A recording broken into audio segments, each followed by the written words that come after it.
नमस्कार विद्यार्थ्यांनो, Pranil education channel मध्ये आपले सहर्ष स्वागत आहे।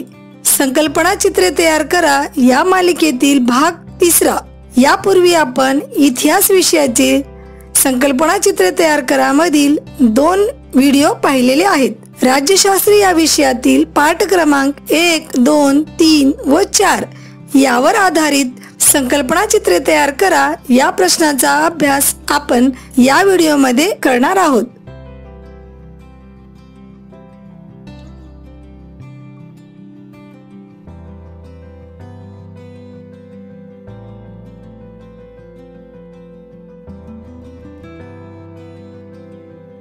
प्रकरण पहिले, संविधानाची वाटचाल। प्रश्न पहिला, महिलांच्या स्वातंत्र्यासाठी व विकासासाठीचे कायदे।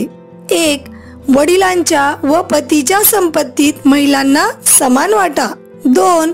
हुंडा प्रतिबंधक कायदा। 3. लैंगिक अत्याचारापासून संरक्षण देणारा कायदा। 4. घरगुती हिंसाचार प्रतिबंधक कायदा। प्रश्न दुसरा, अल्पसंख्याक विषयक तरतुदी। 1. समतेचा हक्क। 2. स्वातंत्र्याचा हक्क। 3. शोषणाविरुद्धचा हक्क। 4. सामाजिक व शैक्षणिक हक्क। प्रश्न तिसरा, सामाजिक संघर्ष कमी करण्याचे प्रयत्न किंवा सामाजिक न्याय व समता प्रस्थापित करण्याचे मार्ग। 1. राखीव जागांचे धोरण। 2. अनुसूचित जाती व अनुसूचित जमाती यांच्यावरील अत्याचारापासून संरक्षण देणारा कायदा। 3. अल्पसंख्याकांविषयी शिक्षण व रोजगाराच्या तरतुदी। 4. महिला संबंधी कायदे व प्रतिनिधित्व विषयक तरतुदी। प्रश्न चौथा, संविधानाच्या मूलभूत चौकटीतील तरतुदी। 1. शासनाचे प्रजासत्ताक आणि लोकशाही स्वरूप। 2.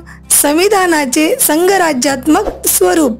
3. देशाच्या ऐक्य व एकात्मतेचे संवर्धन।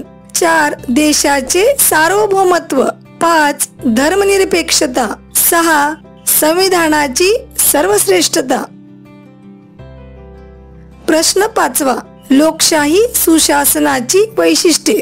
1. उत्तरदायित्व किंवा जबाबदारी जाणणारे सरकार। 2. प्रभावी आणि कार्यक्षम सरकार। 3. प्रतिसादात्मक सरकार। 4. पारदर्शी कारभार। 5. न्याय व सर्वसमावेशक विकास।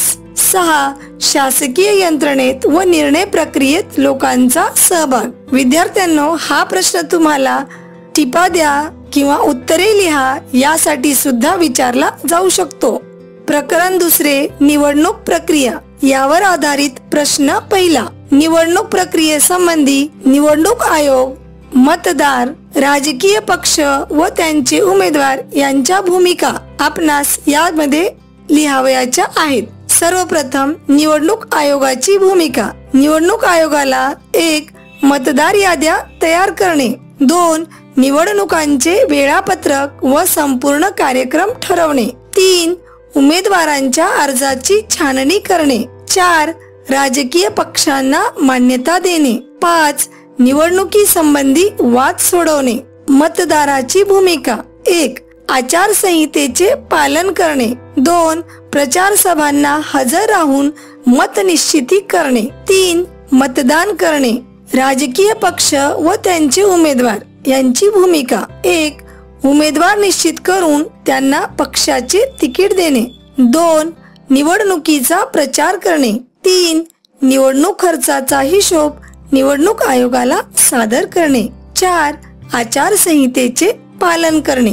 विद्यार्थ्यांनो, या प्रश्नाच्या उत्तरासाठी कोणतेही 2 मुद्दे प्रत्येक घटकामध्ये लिहिलात तरी चालतील। प्रश्न दुसरा, लोकशाही प्रक्रियेतील निवडणुकांचे महत्त्व। 1. लोकप्रतिनिधींची निवड। 2. शांततामय मार्गाने सत्ता बदल। 3. वेगवेगळ्या पक्षांना राज्यकारभाराची संधी। 4. शासन धोरण तसेच समाज जीवनात बदल। विद्यार्थ्यांनो, हा प्रश्न सुद्धा तुम्हाला 20 ते 25 शब्दात उत्तरे लिहा किंवा संकल्पना स्पष्ट करा, टिपा लिहा यासाठी विचारला जाऊ शकतो. प्रश्न तिसरा, लोकप्रतिनिधींची गुणवैशिष्ट्ये. 1. कार्यक्षम, 2. प्रामाणिक, 3. विश्वासू, 4. जनमताची कदर करणारा. विद्यार्थ्यांनो, लोकप्रतिनिधींच्या गुणवैशिष्ट्यांमध्ये ही यादी आपणास भरपूर वाढवता येऊ शकते, पण पाठ्यपुस्तकामध्ये या 4 गुणवैशिष्ट्यांचा उल्लेख आलेला आहे, त्यामुळे यास तुम्ही प्राधान्य दिलात तर उत्तम राहील. प्रश्न चौथा, निवडणूक आयोगाला मतदार याद्यासंबंधी करावी लागणारी कामे. 1. मतदार याद्या तयार करणे, 2. मतदार याद्या अद्ययावत करणे, 3.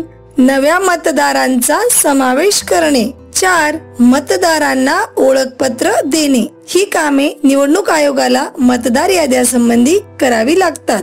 प्रश्न पाचवा, निवडणूक आयोगाचे कार्य. 1. मतदार याद्या तयार करणे, 2. निवडणुकांचे वेळापत्रक व संपूर्ण कार्यक्रम ठरवणे, 3. उमेदवारांच्या अर्जाची छाननी करणे, 4. राजकीय पक्षांना मान्यता देणे, 5. निवडणुका संबंधी वाद सोडवणे. यापैकी कोणतेही 4 या प्रश्नाच्या उत्तरासाठी लिहू शकता, पण हा प्रश्न उत्तरे लिहा यासाठी सुद्धा विचारला जाऊ शकतो. प्रश्न 6, निवडणूक प्रक्रियेसंबंधी खालील ओघ तक्ता पूर्ण करा. विद्यार्थ्यांनो, या ठिकाणी निवडणूक प्रक्रियेसंबंधी ओघ तक्ता दिलेला आहे. यामध्ये जी माहिती दिली आहे त्यापैकी कोणतेही 4 घटक वगळून तुम्हाला हा ओघ तक्ता दिला जाऊ शकतो. त्या ठिकाणी तुम्हाला योग्य ती माहिती लिहावयाची आहे. सर्वप्रथम मतदारसंघाची निर्मिती केली जाते, त्यानंतर मतदार याद्या निश्चिती होते, नंतर उमेदवारांकडून नामांकन पत्र व छाननी होते, त्यानंतर उमेदवार निवडणुकीचा प्रचार करतात, त्यानंतर प्रत्यक्ष मतदान, त्यानंतर मतमोजणी झाल्यानंतर निवडणुकांचे निकाल आणि निकाल लागल्यानंतर निवडणुका संबंधीच्या वादाचे निराकरण. या क्रमाने निवडणूक प्रक्रियेचे काम चालते. त्यामुळे तुम्हाला हा क्रम एकानंतर एक हा सलग लक्षात ठेवावा लागेल, कारण कोणतीही 4 तुम्हाला रिकामी जागा देऊन हा ओघ तक्ता पूर्ण करण्यासाठी विचारला जाऊ शकतो. प्रश्न 7, मुक्त व न्याय वातावरणात निवडणुका घेण्यासमोरील आव्हाने. पहिलं आव्हान आहे देशाचा मोठा विस्तार, दुसरं प्रचंड मतदार संख्या, 3 निवडणुकांमधील आर्थिक गैरव्यवहार, 4 काही उमेदवारांची गुन्हेगारी पार्श्वभूमी, 5 निवडणुकांमध्ये होणारी हिंसा, 6 घराणेशाही. ही मुक्त व न्याय वातावरणात निवडणुका होण्यासमोरील आव्हाने आहेत. प्रश्न 8, ईव्हीएम मशीनमुळे साध्य होणाऱ्या बाबी किंवा फायदे.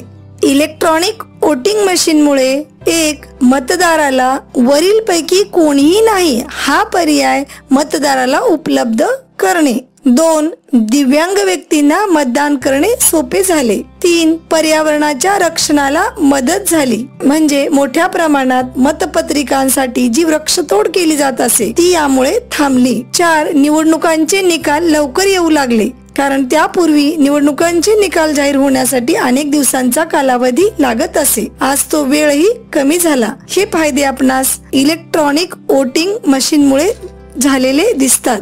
प्रकरण 3, राजकीय पक्ष. यामधील प्रश्न पहिला, राजकीय पक्षांची ठळक वैशिष्ट्ये. 1 सत्ता मिळवणे, 2 विचारसरणीचा आधार, 3 पक्ष कार्यक्रम, 4 सरकार स्थापन करणे, 5 शासन व जनता यांच्यातील दुवा. ही कोणत्याही राजकीय पक्षांची ठळक वैशिष्ट्ये असतात. प्रश्न 2, भारतातील राष्ट्रीय पक्ष आणि त्यांची स्थापना.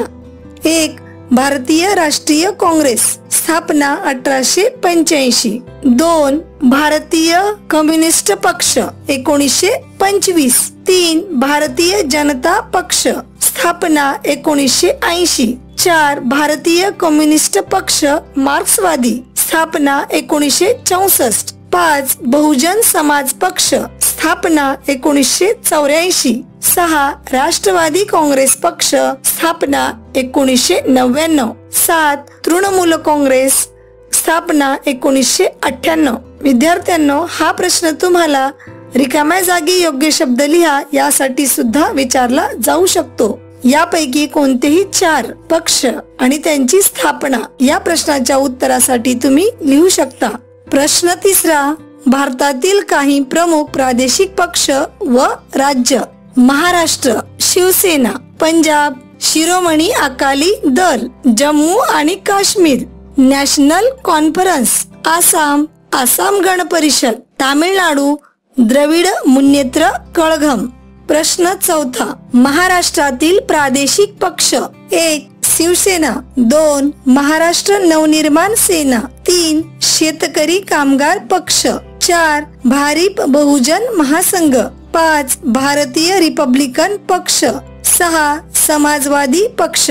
विद्यार्थ्यांनो, याशिवाय आणखी 7 प्रादेशिक पक्षाचा उल्लेख आपल्या पाठ्यपुस्तकामध्ये आलेला आहे.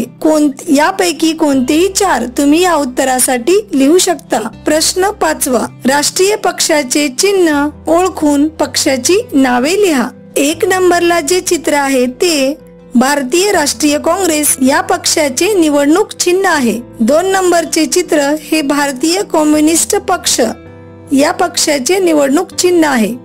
3 नंबरचे चित्र हे भारतीय जनता पक्ष या पक्षाचे निवडणूक चिन्ह आहे.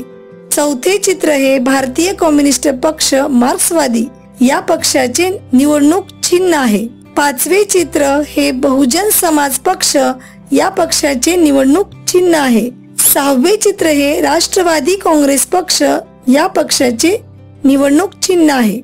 7वे चित्र हे तृणमूल काँग्रेस या पक्षाचे निवडणूक चिन्ह आहे. विद्यार्थ्यांनो, हे 7ही निवडणूक चिन्ह आणि त्यांच्या पक्षांची नावं तुम्हाला लक्षात ठेवायची आहेत. यापैकी कोणतेही 4 तुम्हाला विचारले जाऊ शकतात, तेव्हा तुम्हाला सर्वच पक्षाचे निवडणूक चिन्ह माहित असणे आवश्यक आहे. प्रश्न 6. भारतातील प्रमुख प्रादेशिक पक्षांचे चिन्ह पाहून नावे लिहा. विद्यार्थ्यांनो, आपल्या पाठ्यपुस्तकामध्ये ह्या 5 प्रमुख प्रादेशिक पक्षाची माहिती दिलेली आहे. त्यामध्ये 1. शिवसेना, त्यांचे निवडणूक चिन्ह इथे दिलेले आहे. 2. शिरोमणी अकाली दल, 3. जम्मू आणि काश्मीर नॅशनल कॉन्फरन्स, 4. आसाम गण परिषद आणि 5वे चित्र हे द्रविड मुन्नेत्र कळघम या पक्षाचे निवडणूक चिन्ह आहे. तेव्हा या पक्षाचे निवडणूक चिन्ह आणि त्या पक्षाचे नाव तुम्ही लक्षात ठेवा. प्रकरण 4. सामाजिक व राजकीय चळवळी या पाठामधील प्रश्न 1. चळवळींची वैशिष्ट्ये. 1. सामूहिक कृती, 2. नेतृत्व असते, 3. जनतेचा पाठिंबा, 4. निश्चित सार्वजनिक हेतू किंवा प्रश्न, 5. विशिष्ट प्रश्नाभोवती संघटन आणि 6. संघटना निर्मिती. विद्यार्थ्यांनो, हा प्रश्न तुम्हाला उत्तरे लिहासाठी सुद्धा विचारला जाऊ शकतो. कोणतीही चळवळ म्हटली की त्याला ही वैशिष्ट्ये लागू पडतात आणि अशाच काही चळवळीचे रूपांतर शेवटी राजकीय पक्षांमध्ये झालेले आपल्यास पाहाव्यास मिळते. प्रश्न 2. शेतकरी चळवळीच्या मागण्या. 1. शेतमालाला योग्य भाव मिळावा, 2. शेतीला उद्योगाचा दर्जा मिळावा, 3. स्वामीनाथन आयोगाच्या शिफारशी स्वीकाराव्यात, 4. कर्जमाफी करणे, 5. कर्जमुक्ती करणे, 6. राष्ट्रीय शेतीविषयक धोरण तयार करणे या शेतकरी चळवळीच्या मागण्या आहेत. यापैकी कोणत्याही 4 मागण्या तुम्ही लिहिलात तरी चालेल. प्रश्न 3. स्वातंत्र्यपूर्व काळातील आदिवासींचे उठाव. 1. छोटा नागपूर, कोलाम, 2. ओडिसा, गोंड, 3. महाराष्ट्र, कोळी, भिल्ल, रामोशी, बिहार, संथाळ आणि मुंडा ह्या आदिवासी जमातींनी स्वातंत्र्यपूर्व काळामध्ये उठाव केले.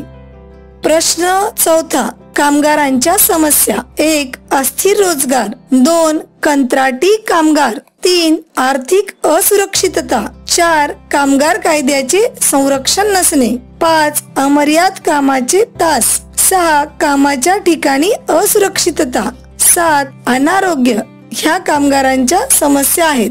ह्या सोडवण्यासाठी कामगार चळवळी अस्तित्वात आल्या. प्रश्न 5. स्त्री चळवळीच्या मागण्या. 1. स्त्रियांवर होणारा अन्याय व त्यांचे शोषण थांबवणे. 2. स्त्रियांचा सन्मान जपणे. 3. सती प्रथेला विरोध.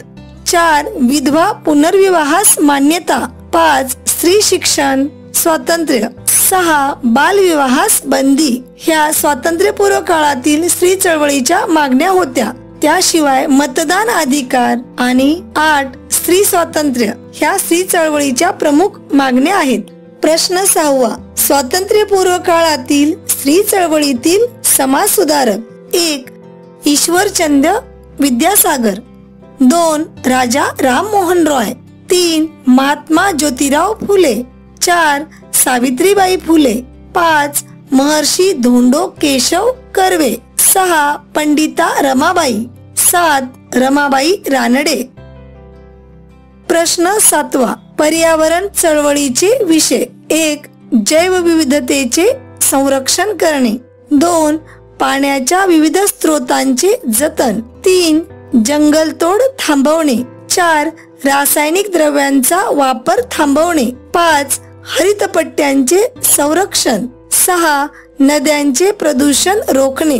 या प्रश्नांचा उल्लेख आपल्या पाठ्यपुस्तकांमध्ये आलेला आहे. प्रश्न 8. डॉक्टर राजेंद्र सिंह राणा यांचे कार्य.